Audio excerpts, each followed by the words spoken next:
e vamos voltar a nossa mente, o nosso coração para o trono da graça de Deus, para o Altíssimo Senhor dos céus, e buscá-lo, preparando assim o nosso coração e pedindo que Ele então receba a adoração que devemos prestar a Ele essa noite. Agora é um momento muito solene. Eu queria que você deixasse um pouco de conversar, deixasse um pouco de pensar em qualquer outra coisa, a não ser em orar agora.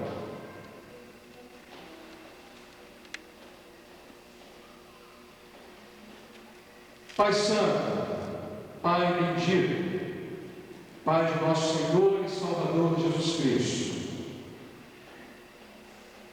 aqui estamos nós, o teu povo, diante do Senhor, diante do Deus tremendo, do Deus misericordioso, do Deus eterno, que se revelou a nós, através do teu Filho, que viveu entre nós, assumiu uma natureza humana, e na cruz do Calvário pagou o preço da nossa redenção. Ó Pai, Pai, louvado, adorado e bendito seja o teu nome em toda a terra, pelo que tu és, pelas tuas incontáveis e inumeráveis virtudes e atributos, pela tua fidelidade, pela tua bondade, pela tua graça, pelo teu amor sem igual, pela tua justiça, pela tua ira, pela tua misericórdia, Senhor, pela tua fidelidade, e a despeito da nossa infidelidade, continua a nos abençoar, a nos guiar, a nos dirigir, a nos fortalecer. Ó Deus, que os nossos corações, nessa noite, mais essa noite que tu nos dá o rico privilégio de nos juntarmos em culto público para te adorar e para te bendizer, que essa noite, mais uma vez, imploramos que o teu Espírito venha e ele aqueça o nosso coração, aqueça a nossa mente, que ele, ó Deus, transforme esse momento num momento sublime em nossas vidas, quando nos achegamos a Ti, para reconhecer a Tua grandeza, a Tua majestade, a Tua soberania sobre as nossas vidas. A Deus, não queremos e não nos permita que cantemos os hinos de uma maneira corriqueira e rotineira. Não nos permita que nós nos aproximemos da Tua palavra sem ter no coração e na mente aquela reverência, aquele santo temor e tremor que são necessários para nos achegarmos a Ti da maneira que Te agrada.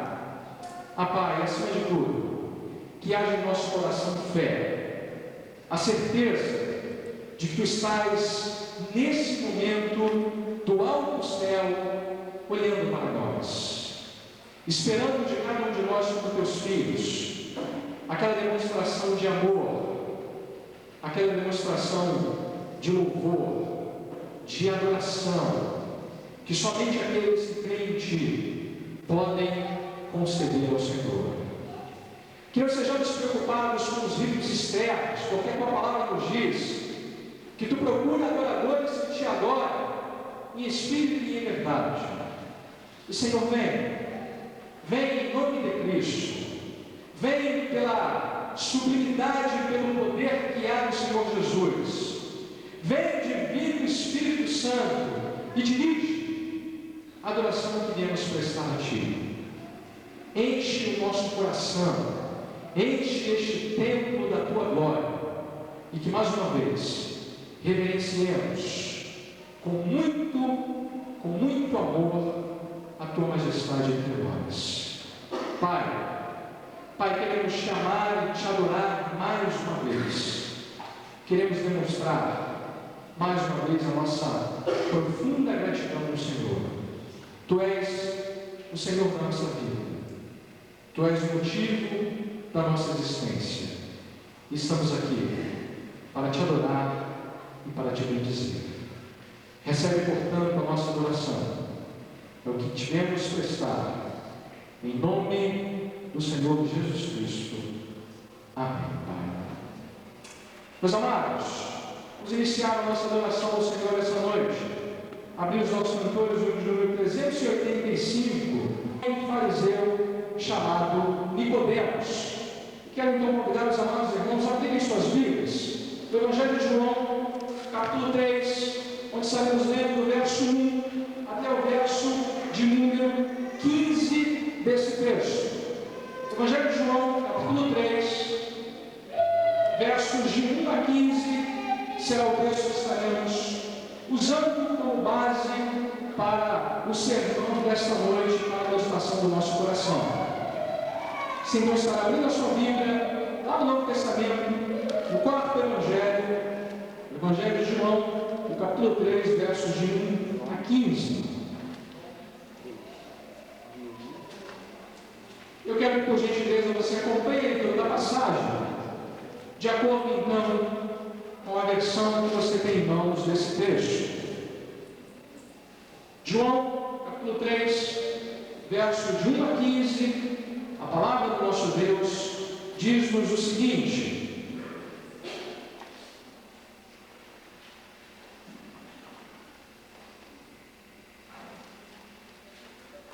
havia entre os fariseus um homem chamado Nicodemos, um dos principais dos judeus. Este, de noite, foi ter com Jesus e lhe disse: Rabi, sabemos que és mestre vindo da parte de Deus, porque ninguém pode fazer estes sinais que tu fazes, se Deus não estiver com ele. A isto respondeu Jesus: em verdade te digo, que se alguém não nascer de novo, não pode ver o reino de Deus. Perguntou-lhe Nicodemos: como pode um homem nascer sendo velho? Pode porventura voltar ao ventre materno e nascer segunda vez? Respondeu Jesus: em verdade te digo, quem não nascer da água e do Espírito não pode entrar no reino de Deus. O que é nascido da carne é carne, e o que é nascido do Espírito é Espírito. Não te admires de eu te dizer: importa-vos nascer de novo. O vento sopra onde quer, ouves a sua voz, mas não sabes de onde vem, nem para onde vai. Assim é todo o que é nascido do Espírito. Então lhe perguntou Nicodemos: como pode suceder isto? Acudiu Jesus: tu és mestre em Israel e não compreendes essas coisas? Em verdade te digo, que nós dizemos o que sabemos e testificamos o que temos visto, contudo, não aceitais o nosso testemunho. Se tratando de coisas terrenas não me credes, como crereis se vos falar das celestiais? Ora, ninguém subiu ao céu, senão aquele que de lá desceu, a saber, o Filho do Homem que está no céu. E do modo por que Moisés levantou a serpente no deserto, assim importa que o Filho do Homem seja levantado, para que todo o que nele crê tenha a vida eterna. Meus amados, que o Senhor mesmo, pela ação do seu Espírito, nos leve a compreender e aplicar essa passagem em nossa vida e em nosso coração essa noite. Talvez uma das grandes características do movimento evangélico do nosso tempo seja marcada por uma leitura que diz o seguinte para nós: basta que uma pessoa faça uma pública profissão de fé, basta que uma pessoa não demonstre uma resistência e uma visão muito contrária ao Evangelho, que ela já está pronta para ser considerada um cristão. Hoje, há muito pouca evidência entre nós de que as pessoas imaginam imaginem, melhor dizendo, de que possam haver crentes que professam o Evangelho sem nunca ter experimentado o Evangelho em suas vidas. Há uma leitura equivocada do evangelicalismo brasileiro moderno que diz que basta que alguém declare de uma maneira agradável e aos nossos olhos bem ouvida que ela crê no Evangelho, que devemos considerá-la, já a partir daquele momento, uma pessoa nascida do alto. Essa mentalidade tem trazido muitas dificuldades para a igreja.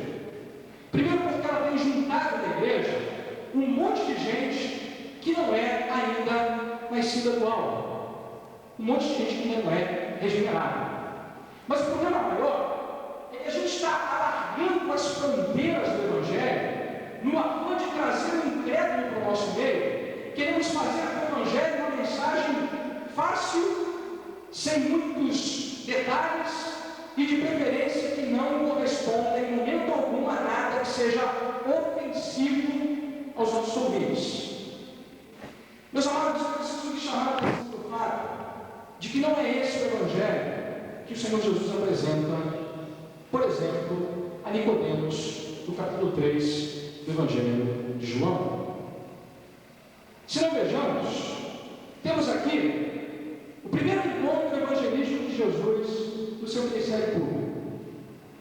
Jesus encontra um homem que, de acordo com o texto, era fariseu, um dos principais dos judeus, e se chamava Nicodemos. Esse primeiro encontro evangelístico, curiosamente, aconteceu com um representante do principal grupo de religiosos que perseguiu Jesus no seu ministério público. Se você der uma olhada no Novo Testamento, por exemplo, você vê que as pessoas que mais pegaram no pé de Cristo, uma linguagem aqui nossa, foram os fariseus. E curiosamente o texto diz que o primeiro encontro de Jesus com um incrédulo foi entre esses fariseus, com esse homem chamado Nicodemos. E o texto deixa claro para nós que Jesus não está interessado na sua declaração entusiástica de profissão de fé. Porque veja o que o texto diz logo no início da passagem, no verso número 2. Este irmão foi ter com Jesus e lhe disse: Rabi, sabemos que és mestre, vindo da parte de Deus, porque ninguém pode fazer este sinais que tu fazes se Deus não estiver com ele. Me parece que Nicodemos estava aqui entusiasmado, muito alegre, muito cheio de convicção de que o Senhor Jesus era o enviado de Deus para resgatar a humanidade. Talvez ele tenha visto Jesus fazer muitos milagres e realizar muitos prodígios. Talvez como você, ele soubesse muito acerca da história de Jesus, do que ele havia feito, das maravilhas que ele fazia, e ele chegou a uma conclusão do mundo religioso que era: ora, só pode fazer isso quem vem em nome de Deus. Mas você percebe logo no verso número 3 que Jesus não dá a menor bola para o que Nicodemos havia pedido. E diz para ele: Nicodemos, você precisa nascer de novo. Interessante, meus irmãos, como isso é diferente do que a gente tem visto. Não basta para entrar no reino de Deus uma declaração entusiasmada, não basta uma profissão de fé pública com os lábios, como Nicodemos fez. Não basta que as pessoas estejam interessadíssimas pelo Evangelho. Não basta. Nicodemos estava muito interessado em encontrar Jesus. Tanto é que ele foi à noite, procurou, estava realmente desejoso de conhecer melhor quem era aquele Jesus. Mas nada disso era suficiente ainda para ele se considerar parte do reino. E é interessante, Jesus aborda essa conversa com Nicodemos duas verdades que eu quero chamar muito a sua atenção nessa noite. Duas verdades que eu pretendo, à luz do texto e pela orientação do Espírito de Deus, fazer você entender e permitir que você quanto à sua própria vida. Meus irmãos, me permitam lhe fazer aqui uma consideração. O que eu estou falando com você nessa noite é uma questão que vai definir toda a sua eternidade. Não há assunto mais importante do que avaliar a nossa vida à luz do Evangelho do Senhor Jesus Cristo. Por isso, me permita mais uma vez olhar para esse texto e, à luz daquilo que Deus tem dito com o seu coração, perguntar a você se você não é alguém que, como Nicodemos, precisa entender algumas verdades com relação ao Evangelho da Bíblia. A primeira dessas verdades é que Nicodemos precisava entender a futilidade da religiosidade que ele tinha. A primeira coisa que Jesus faz Nicodemos perceber é que não adiantava ser religioso. Não importava a vida que ele estava levando e a maneira como ele estava vivendo os seus passos em direção àquilo que ele esperava ser salvação. Deixa eu explicar isso de uma outra maneira. Os fariseus, o grupo representado por esse homem chamado Nicodemos que se encontra com Jesus, eram pessoas hiper-legalistas. O que significa isso? Era gente que pensava que a salvação, que a vida com Deus, de que o céu seria alcançado pelas obras. O raciocínio era simples. Se você observar determinados preceitos, como resultado dessa observação, você vai chegar até a recompensa que será o céu.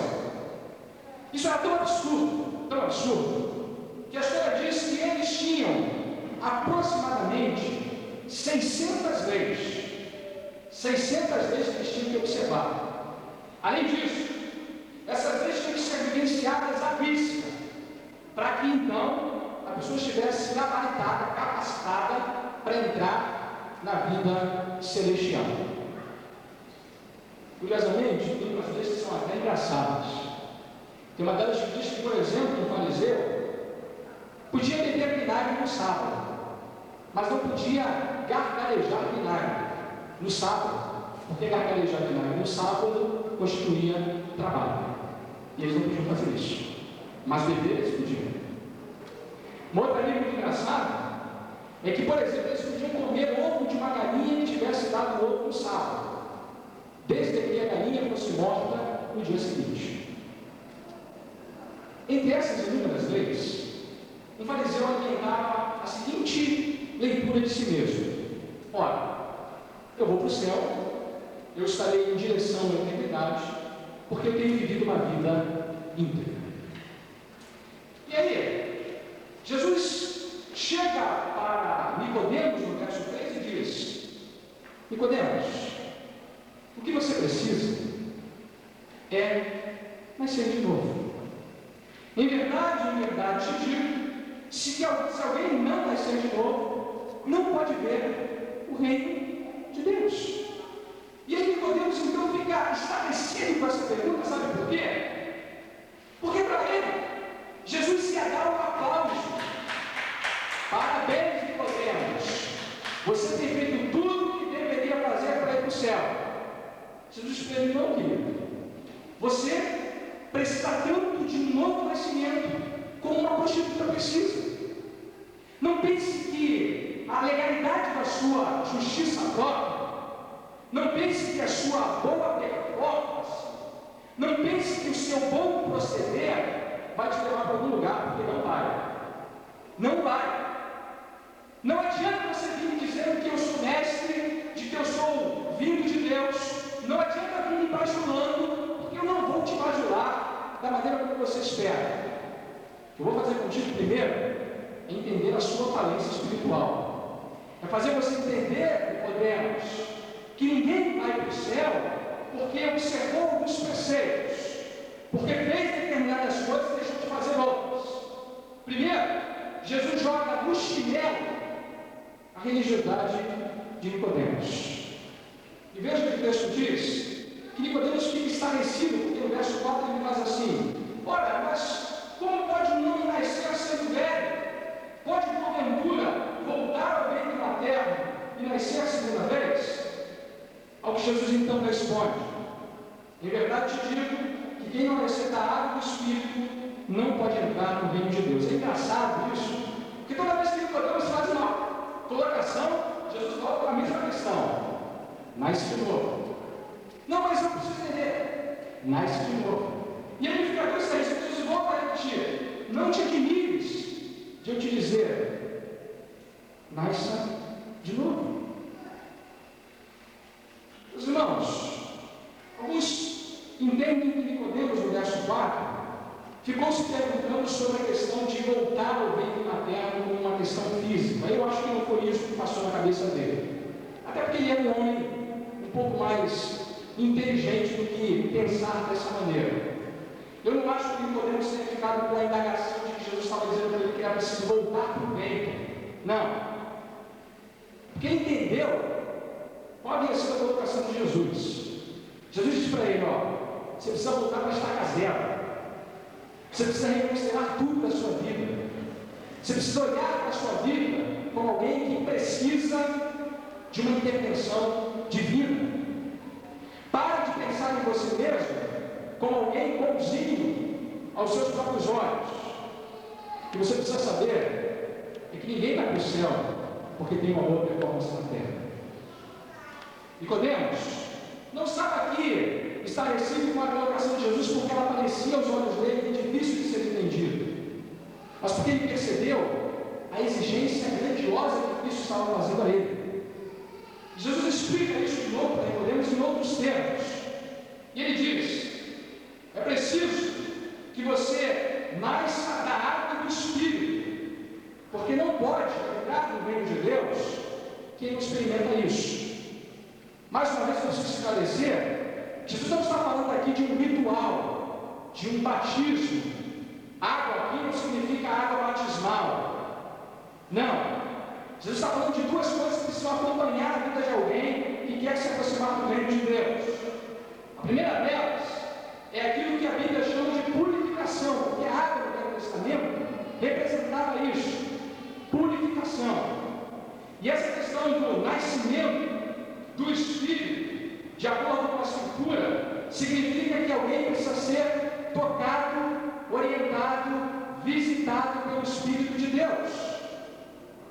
Meus amados, o que Nicodemos estava querendo entender é que ele jamais entraria no reino de Deus, jamais se apropriaria das bênçãos celestiais, sem que ele entendesse a sua completa falência e sem que ele entendesse que o que ele mais necessitava jamais poderia ter sido feito por ele mesmo. Olha só o que o texto diz: o vento sopra onde quer, ouves a sua voz, mas não sabes de onde vem nem para onde vai. Assim é todo aquele que é nascido do Espírito. Jesus ainda completa dizendo que essa obra do novo nascimento não é produto da ação e do desejo humano, mas é produto da ação soberana do Espírito de Deus. Em outras palavras, Nicodemos veio cheio de si para Jesus, achando que ele estava pronto para entrar no reino. E Jesus disse para ele: negativo, filho, você não está nada pronto para o reino enquanto você não reconhecer, primeiro, que a sua religiosidade não serve para nada, que a sua vida e os seus bons conceitos não servem para nada. Você precisa nascer de novo. Conta-se que a melhor ilustração para representar a situação do homem diante de Deus pode ser ilustrada da seguinte maneira: imagine que exista um homem em um poço, um buraco bem profundo. Nesse buraco está apenas ele, sozinho. Nesse buraco existe uma corda que ele pode usar para sair do buraco. E aí você vai até o buraco e diz para ele: olha, segura a corda, sai daí, vem para cima. E você insiste com ele, mas ele não responde, não faz nada. Até que então, Você percebe que não há resposta daquela vítima que está no buraco, porque a vítima está morta. Meus amados, o que nós mais precisamos é nascer de novo, mas é aquilo que nós menos podemos fazer por nós mesmos, porque estamos mortos, espiritualmente falando. Não é isso que o Evangelho, não é isso que o Evangelho tem exigido de nós? Que olhemos para nós como que não tem nada a oferecer a Deus? Se não olharmos para nós assim, jamais teremos pronto do Evangelho. Diga uma coisa a você: não é isso que as pessoas têm dito hoje em dia. Muita gente pensa assim, e ouve essa mensagem: não, acredite em você, acredite no seu potencial, existe dentro de você a resposta necessária para as suas questões. Afinal, se você não acreditar em si mesmo, quem vai acreditar? Não é isso que a Bíblia diz. Primeiro, deixe de acreditar em você mesmo. Primeiro, podemos entender que para estar pronto para o reino, precisa se deixar de acreditar em si mesmo. A segunda verdade que eu quero chamar a sua atenção é sobre a realidade da redenção. E agora, por gentileza, volte comigo os seus olhos para o final do texto. Os versículos de 13 em diante, nós temos uma apresentação sucinta de Jesus sobre essa questão de nascer de novo. Ele diz assim: ora, ninguém subiu ao céu, senão aquele que de lá desceu, a saber, o Filho do Homem que está no céu. Depois do verso 14 e 15, especialmente, quando ele diz: e do modo por que Moisés levantou a serpente no deserto, assim importa que o Filho do Homem seja levantado, para que todo que nele crê tenha a vida eterna. Obviamente, depois de Jesus ter afirmado aquelas primeiras coisas para Nicodemos, ele ficou com uma grande questão na sua cabeça.